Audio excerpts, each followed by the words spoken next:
Now, as gunshots echo across the wind-swept, snow-covered reaches of the wild Northwest, Quaker puffed wheat and Quaker puffed rice, the breakfast cereal shot from guns, present the challenge of the Yukon. It's Yukon King, swiftest and strongest lead dog of the Northwest, blazing the trail for Sergeant Preston of the Northwest Mounted Police in his relentless pursuit of lawbreakers. On King! On, you huskies! Gold discovered in the Yukon. A stampede to the Klondike in the wild race for riches. Back to the days of the gold rush, with Quaker puffed wheat and Quaker puffed rice, bringing you the adventures of Sergeant Preston and his wonder dog, Yukon King, as they meet the challenge of the Yukon.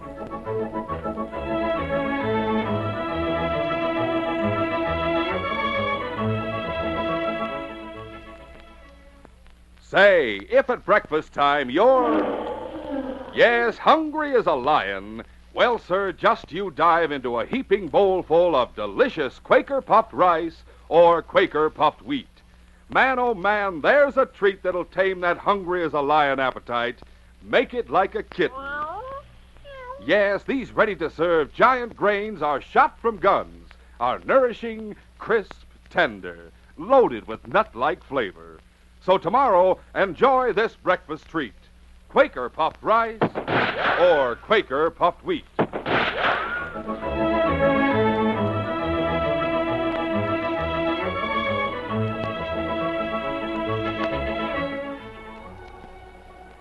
Two men stood on the porch of the headquarters building of the Ace Gold Mine Company outside of Dawson City. The cold winds whipped about them as they listened to Frank Ames, company manager, who stood in the doorway. Mr. Wilson, you and Mr. Oakton are mighty lucky to own the Ace Gold Mine. The ore is paying plenty per ton, and it's showing a better gold content right along.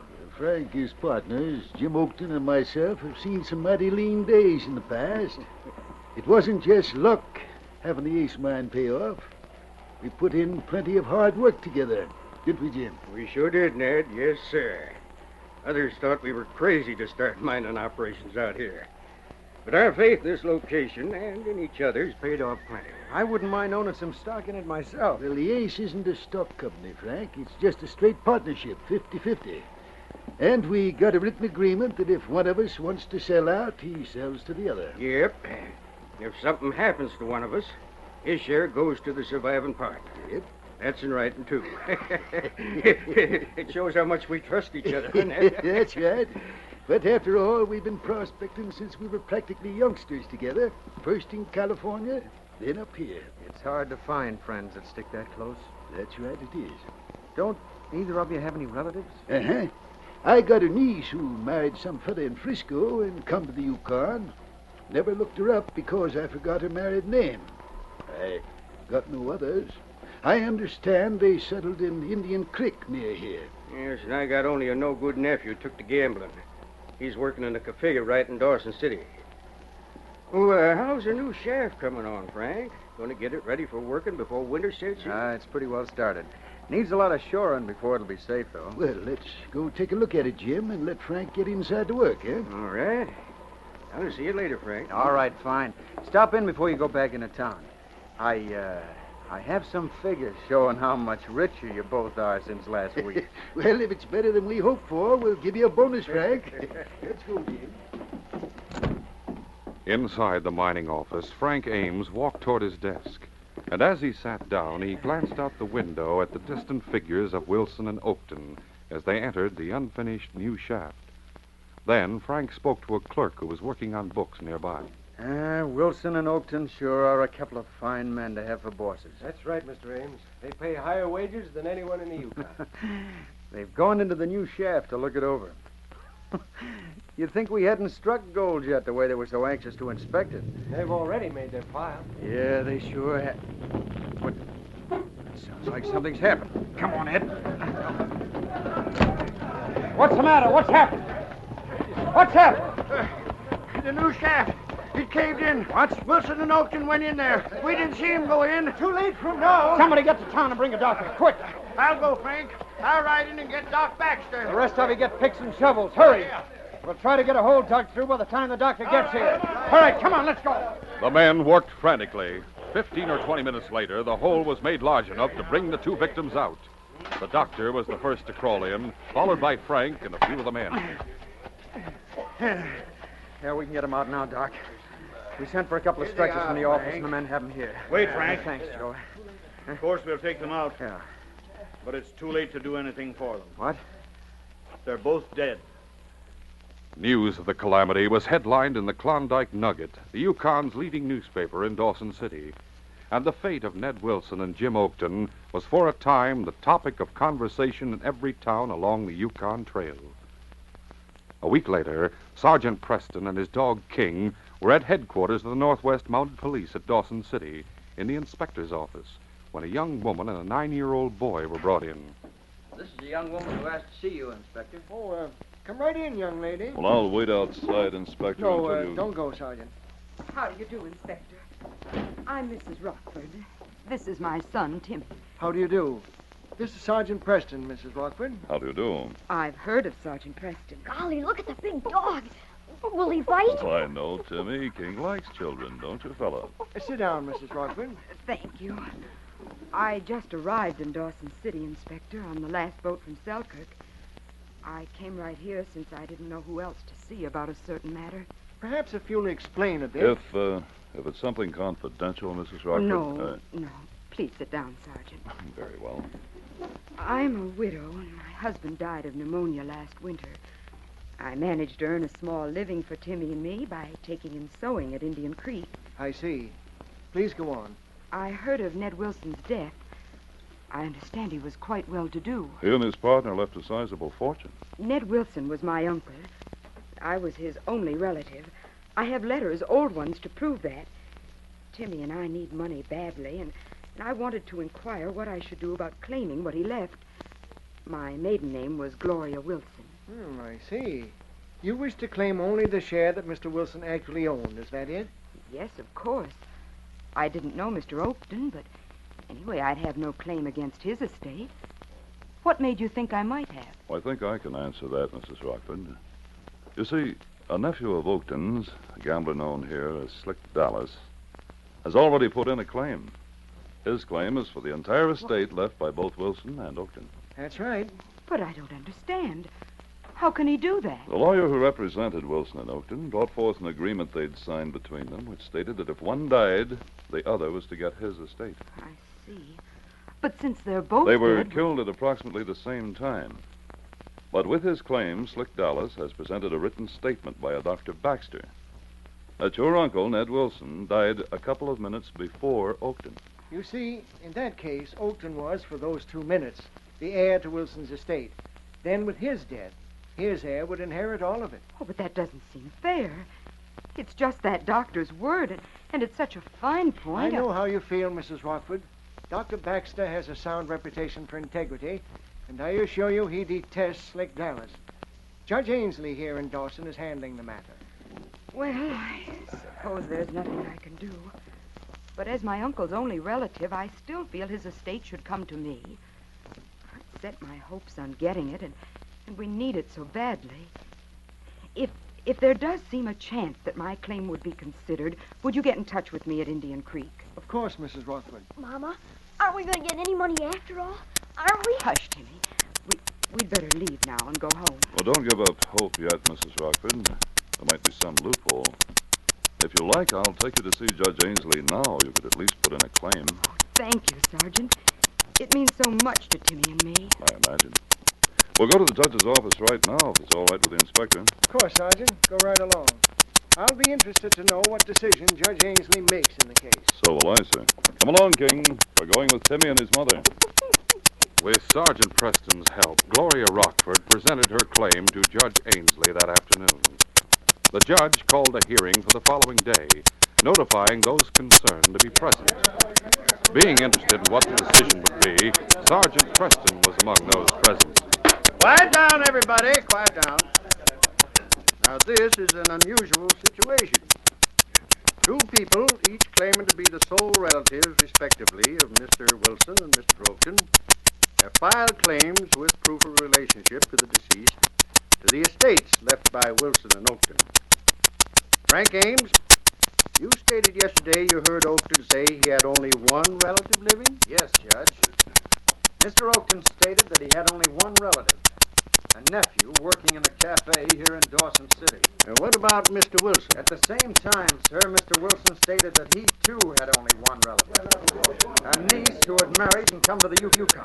Judge, I had to dispute the young woman's claim to being Wilson's niece and only I know, Mr. Dallas. I've read the wills of the East, and also the agreement made by them saying that in case one of them died, the other was to inherit. I also have the paper signed by Dr. Baxter and witnessed by Mr. Davis, the attorney for the deceased, stating that Oakton died a few minutes after Wilson. Judge Ainsley. Well, Mr. Davis? In the face of the paper from Dr. Baxter, doesn't that mean Mr. Oakton, for those few minutes, inherited Wilson's estate, and that Slick Dallas, therefore, gets it all? Mr. Davis, you being a lawyer, you ought to know it's not legal to decide this case on the strength of that paper alone. Dr. Baxter will have to appear in person. May I ask, Judge, why Dr. Baxter hasn't come here today? He was in town yesterday morning. I can answer that, Sergeant. As I told Judge Ainsley, the doctor left for 40 Mile on the boat to operate on a close friend of his up there. I see. There's no telegraph office up there either. The winter's setting in, and Dr. Baxter would have to come back by dog sled. And no telling how soon. But, Judge, since the doctor may be delayed a long time... And Mr. Davis, we'll have another hearing when the doctor can appear in person. And at that time, I'll set a date when this case will be tried. The hearing's over for today. We'll continue our story in just a moment.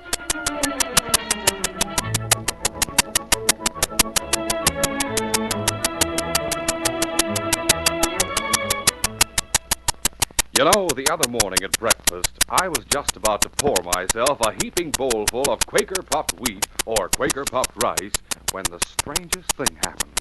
I can't believe it yet. There was a terrible pounding on the door. I opened the door, and in walked a giant. E505. What do you want here? I'm looking for a rascal named Jack. Lives next to a beanstalk. Oh, Jack and the Beanstalk. But you have the wrong address. E505.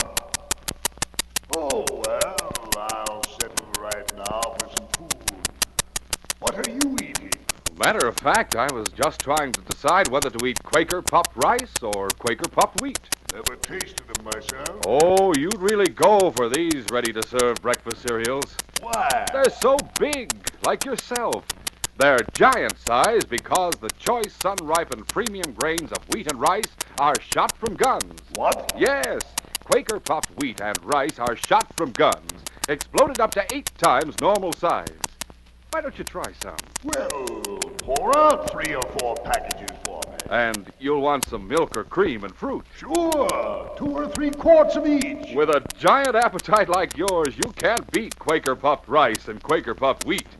Wait till you taste that delicious nut-like flavor and crisp, fresh goodness. P5, yum. They're good and good for you. Quaker puffed wheat and rice furnish added food values of restored natural grain amounts of vitamin B1, niacin, and iron. Well, come on, let's eat. Okay, but first, let me mention to the fellows and girls listening in that Quaker puffed rice and Quaker puffed wheat are never sold in bags or bulk. To get the original, crisp, fresh wheat or rice shot from guns, buy the big red and blue packages with the smiling Quaker man on the front.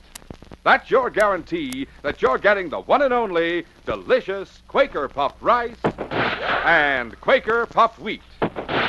Shot from guns. Try 'em for breakfast tomorrow.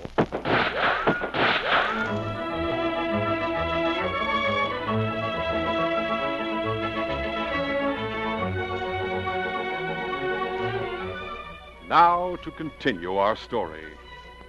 After leaving the hearing, Sergeant Preston stood outside with King at his side, talking to Frank Ames.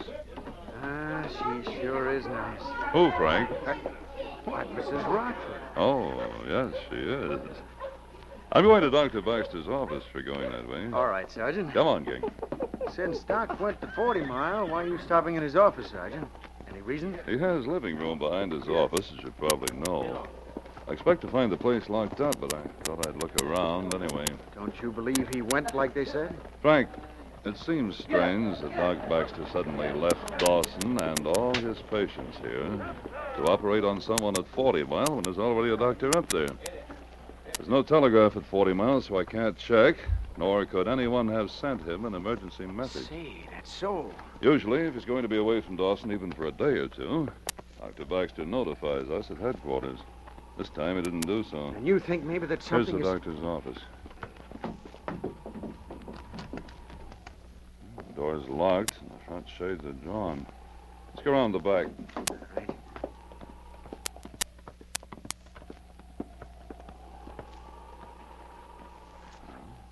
Look in here, Frank. All right. Huh. Looks like he left in a hurry, doesn't it? Yes, his cot's unmade and remnants of a meal are still on the table. That's not like the doc. He's always neat as a pin, Sergeant. Every time I've been in there, nothing was out of place. I wonder. Could be that... Look, Frank. There on the floor near his cot. Looks like his medical kit. It is. Dr. Baxter wouldn't go on a case without that kit. That's right. What do you think he... Frank, I feel sure now that Doc Baxter didn't leave for 40 Mile at all. Where do you think he is? Well, that's what I intend to find out. If I can get inside and get some article of clothing he wore, it'll give King his scent. And we can trail him. With the point of his hunting knife, Sergeant Preston forced the catch on one of the back windows and climbed inside the doctor's quarters. Soon he came out with a glove, which would serve to give the great dog King a scent to follow. I have one of his gloves, Frank. I'll get my horse and come back here, and then King can sniff this glove and take up the doctor's trail. Suppose he really did go on the boat. Then King will lead me to the boat landing. How about me going along with you, Sergeant? I'd like to see King in action. All right, Frank. Glad to have you. Get your horse and meet me here in 15 minutes. Right.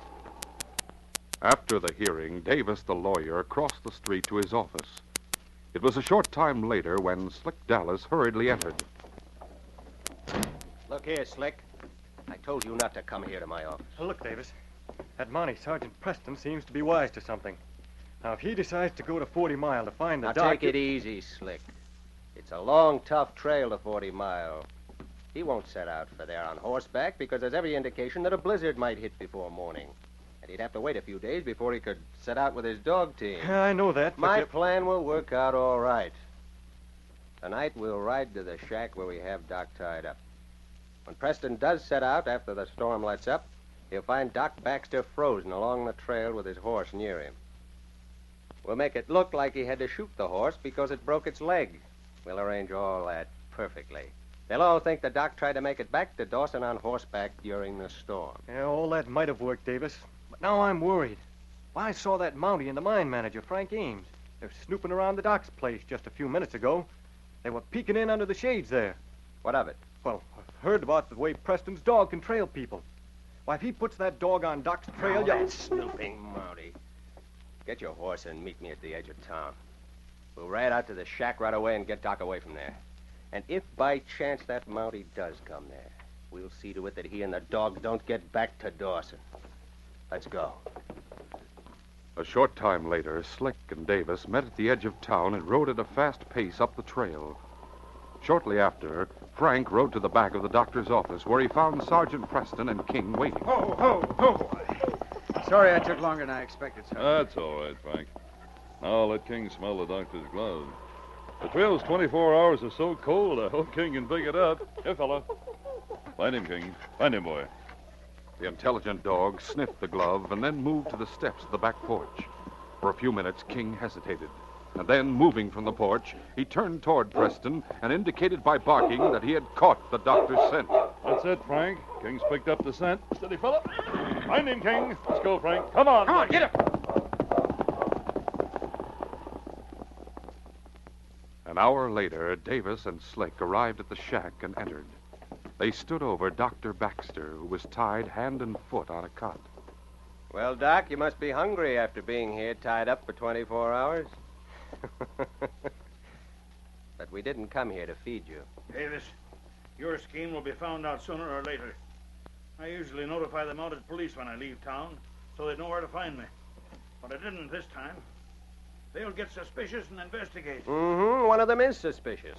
The judge wouldn't accept that paper we forced you to sign. He wants to have you appear in person. Good. Your trick didn't work. I'll tell the truth when I go before the judge. If you're dead, Doctor, then there might be a legal way to get the judge to accept that paper. Dead? You can't get away with that. I've decided on a way. We'll spill oil from the lamp around first. And we'll rip open the mattresses from the 2 cots in here and pile up the straw they contain right near you.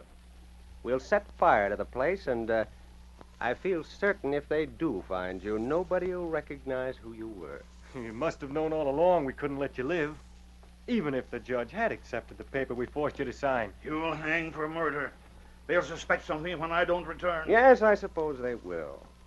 But there's such a thing as needing proof, Doc, before the police can arrest anyone for murder. You know, I was thinking, Davis, if that dog can trail like I've heard, and he trails Doc out here, why, maybe he'll be able to trail us after we leave here. I happen to know something about dogs, Slick. Before Preston's dog can trail anyone, the Mountie will have to give him a scent from something that person wore or handled. He can get something of the doctor's, but he has no way of giving the dog the scent of the ones who brought the doc here, unless Preston knows for certain who did bring him here. I hope you're right. Davis, you're a disgrace to your profession. Back in the States, my profession threw me out. Up here, no one ever asked any questions when I started practicing again. Get the lamp slick and fix things so the shack will make a good blaze. The less time we spend here, the better. Meantime, Sergeant Preston and Frank followed King as the great dog picked up the doctor's trail. Getting dark, Frank, and that wind means snow. Hope we don't have much farther to go. King seems sure of himself, but I hope we're not on a wild goose chase, Sergeant. King is sure of himself. He's turning off the trail now. King! Here, fella. Quiet, King. Look, off there to the right. You can see the dim outline of a cabin. That's right, it is a cabin. That's where King was heading. Steady, Blackie. We'll leave the horses here, Frank, and go to the cabin on foot. All right, easy, boy. Someone may be with the doctor, and they'd hear us if we rode in there. Have your gun ready, Frank, just in case. Now let's go investigate that cabin.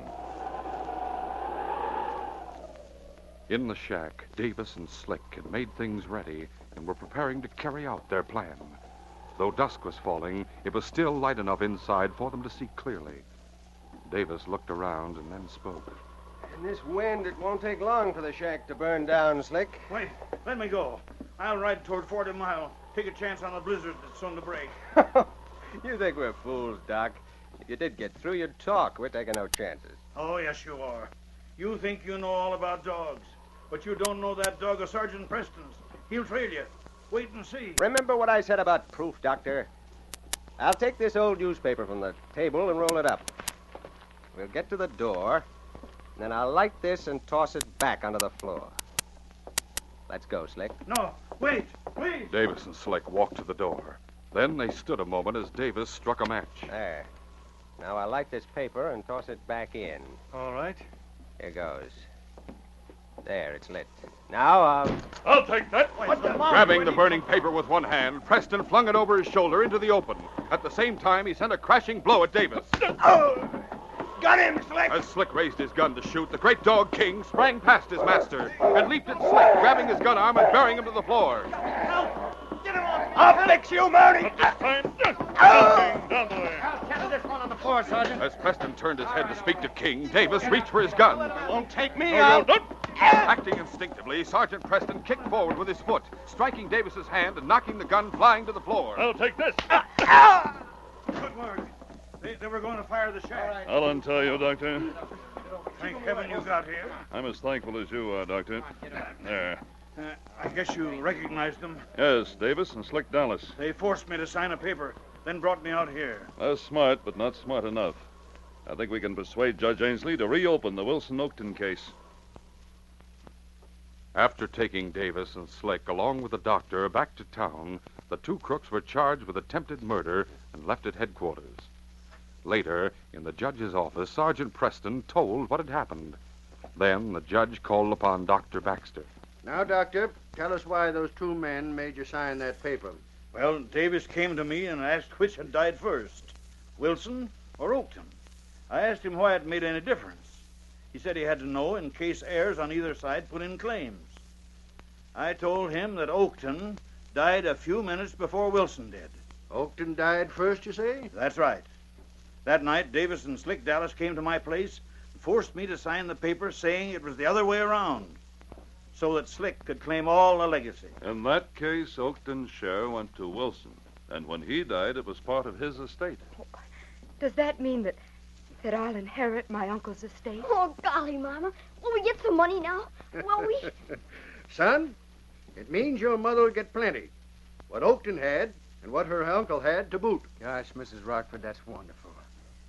Only, I was hoping that if the case went against you, maybe Frank, under the circumstances, Mrs. Rockford will be your boss, since you manage the mine she'll inherit. Mama likes Mr. Ames a lot. She told me so. Jimmy. In that case, maybe someday they'll turn out to be partners, eh, Frank? Gosh, Judge, King likes Mr. Ames, too, don't you, King? Even King seems to be conspiring against us, Frank. I mean, Mr. Ames. Oh, gee, Gloria. And when you marry Mama, you can give me a dog like King, Mr. Ames. Timmy. If that ever happens, Timmy, I'll give you a dog. But I'm afraid it'd be hard to find one like King. Right now, I'm sure King shares my feeling when I say I'm glad everything turned out well, that this case is closed. Hey, King?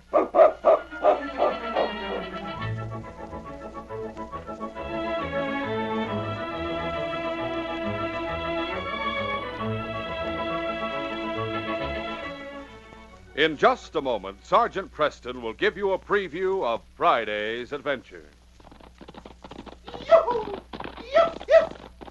Say, when you watch hard-riding, hard-fighting Hollywood stars in action, remember this. One after another tells you to eat nourishing breakfasts of delicious Quaker puffed wheat or Quaker puffed rice topped with milk or cream and fruit. Wheat or rice shot from guns furnishes extra health values of restored natural grain amounts of vitamin B1, niacin, and iron. Remember, it's never sold in bags or bulk. Buy Quaker puffed wheat and Quaker puffed rice tomorrow in the big red and blue Quaker package.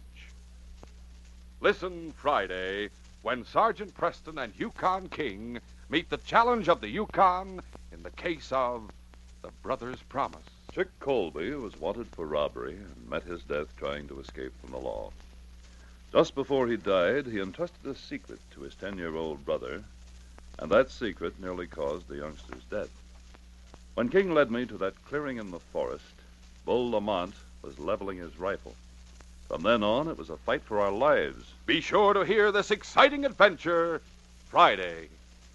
These radio dramas, a feature of the Challenge of the Yukon Incorporated, are created and produced by George W. Trendle, directed by Fred Flowerday, and supervised by Charles D. Livingston. The part of Sergeant Preston is played by Paul Sutton. They are brought to you every Monday, Wednesday, and Friday at this same time by Quaker Puffed Wheat and Quaker Puffed Rice, the breakfast cereal shot from guns.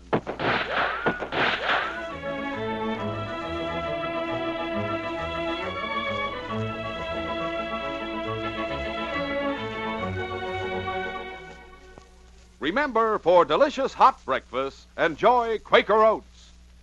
The giant of the cereals is Quaker Oats. Delicious, nutritious, makes you feel ambitious. The giant of the cereals is Quaker Oats. And here's why Quaker Oats is called the giant of the cereals.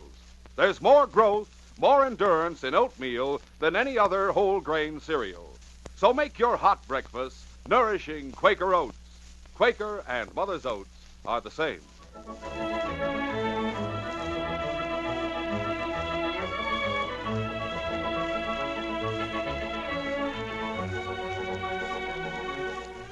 This is J. Michael wishing you goodbye, good luck, and good health from Quaker Puffed Wheat and Quaker Puffed Rice. So long. This is ABC, the American Broadcasting Company.